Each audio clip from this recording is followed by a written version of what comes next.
তাদের ধাওয়া খেয়েই ওইখানে ছিনতাইকারীটা পালাচ্ছিল, সাথে সে কিন্তু জড়ায় ধরে, পরবর্তীতে দুর্ভাগ্যজনকভাবে সে ছুরিকাঘাতে মারা যায়। সে সাদা পোশাকে নিরস্ত্র অবস্থায় পেশাদারিত্বের পরিচয় দিয়ে সে তাকে প্রতিহত করতে গিয়েছিল। আমাদের একজন সদস্য নিহত হওয়ার পরে আমরা কিন্তু অত্যন্ত আরও বেশি সচেতনতার সাথে আমরা এখন সব গুরুত্বপূর্ণ এলাকাগুলিকে গোয়েন্দা নজরদারি এবং টহল কার্যক্রম আরও বেশি জোরদার করেছি এবং আশা করছি আমরা কিছু জনসচেতনামূলক কার্যক্রমেও হাত দিচ্ছি। আমরা আশা করছি যেসব জায়গায় জকিগঞ্জ কিংবা কোম্পানিগঞ্জ যেসব জায়গায় মানুষের মধ্যে এই জাতীয় অপরাধ প্রবণতা বেশি, বিশেষ করে এবং সিলেট মেট্রোপলিটন এলাকায়, সেখানে এই যুব সমাজকে যাতে একটু মানে পজিটিভ অ্যাপ্রোচে যাওয়া যায়, তাদের এই জন্য কিছু জনসচেতনমূলক কার্যক্রমের ব্যাপারে আমরা পরিকল্পনা গ্রহণ করছি। আশা করছি আমরা দ্রুততম সময়ের মধ্যে এই আশঙ্কা থেকে বেরিয়ে আসতে পারবো এবং অপরাধীদের গ্রেপ্তার করতে সক্ষম হব। আসলে এই জায়গাটা আপনি জেনে থাকবেন, এই বাপ্পি সে কিন্তু একজন মাদক ব্যবসায়ী। মাদক ব্যবসায়ী সবসময় গুরুত্বপূর্ণ বা জনসমাগমগুলো এলাকায় কিন্তু তার পদচারণা ঘটে, ঠিক আছে। এবং ইমন আচার্য সে কোনো সরকারি কর্তব্যে ছিল না, সে ব্যক্তিগত কাজেই ছিল এবং সে যখন ছিনতাইকারী দৌড়ে পালাচ্ছে এটাকে দেখে কিন্তু নিজের দায়িত্ববোধের অংশ থেকে অত্যন্ত সাহসিকতা সাথে সে কিন্তু জড়ায় ধরে, পরবর্তীতে দুর্ভাগ্যজনকভাবে সে ছুরিকাঘাতে মারা যায়। এবং যেহেতু ওইখানে অলরেডি পুলিশের টহল দল নিয়োজিত ছিল এবং তাদের ধাওয়া খেয়েই ওইখানে ছিনতাইকারীটা পালাচ্ছিল, তো সেই হিসাবে এইখানে দায়িত্বের গাফিলতি আছে বলে আমি মনে করছি না। তবে আমরা মনে করি যে আমরা কিন্তু পরবর্তীতে সিলেট মেট্রোপলিটন পুলিশের সাথে সমন্বয় করে, এবং তাদের কিন্তু ব্যাপক ড্রাইভ ছিল, সর্বমোট আপনারা জানেন প্রায় 238 জন, 250-র কাছাকাছি কিন্তু এক রাতের ব্যবধানে তারা গ্রেফতার করেছে।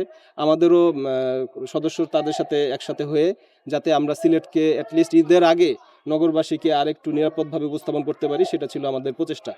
তবে এই বিশেষ ঘটনাটা আসলে বলতে গেলে কিছুটা দুর্ভাগ্যজনক এবং আমি শুধুমাত্র এটাই বলতে পারি যে র্যাব সদস্যের এটা সর্বোচ্চ আত্মত্যাগ এবং সাহসিকতাপূর্ণ এবং অত্যন্ত বীরত্বের বিষয় যে একজন সাধারণ সৈনিক, সে কোনো অভিযানিক টিমের সদস্য না, সে সাদা পোশাকে নিরস্ত্র অবস্থায় একটা অপরাধ সংগঠনের বিষয় থেকে তার দায়িত্ববোধের অংশ থেকে পেশাদারিত্বের পরিচয় দিয়ে সে তাকে প্রতিহত করতে গিয়েছিল।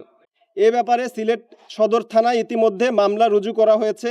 আসামি বাপ্পি আদালতে স্বীকারোক্তিমূলক জবানবন্দি দিয়েছেন এবং নিহত সদস্যের পরবর্তীতে আমরা গার্ড অফ অনার প্রদান করা হয়েছে এবং চট্টগ্রাম হাটহাজারীতে তার নিজ বাসভবনে যথাযথ রাষ্ট্রীয় মর্যাদার সাথে সৎকার কার্যক্রম সম্পন্ন করা হয়েছে। দ্রুততম সময়ে বর্ণিত আসামি বাপ্পির সর্বোচ্চ শাস্তি নিশ্চিতে আমরা প্রতিজ্ঞাবদ্ধ।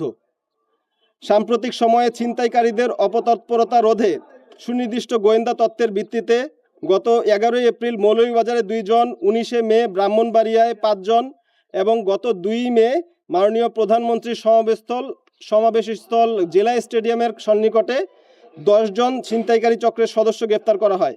এছাড়াও বিগত 9 মার্চে 16 জন ছিনতাইকারী এবং গতকাল সিলেট মেট্রোপলিটনের সাথে সমন্বয় করে আমরা 44 জন ছিনতাইকারীকে গ্রেপ্তার করতে সক্ষম হই। এছাড়া নির্বাচন পরবর্তী হত্যা, ধর্ষণ, ডাকাতি, অপহরণ, মানব পাচার ও মাদকসহ বিভিন্ন অপরাধে আমরা মোট 299 জনকে গ্রেফতার করেছি।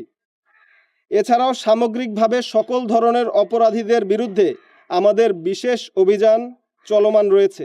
সম্প্রতি যে পুলিশ সপ্তাহ উদযাপিত হলো ঢাকায় রাজারবাগ পুলিশ লাইনে, সেখানে র্যাব 9 মাদক উদ্ধারে সমগ্র যতগুলি 15টি র্যাব ব্যাটালিয়নের মধ্যে দ্বিতীয় স্থান অধিকার করেছে। আমাদের এই 5 জেলায় মাদক উদ্ধারে আমাদের কার্যক্রম কিন্তু অত্যন্ত উৎসাহব্যঞ্জক।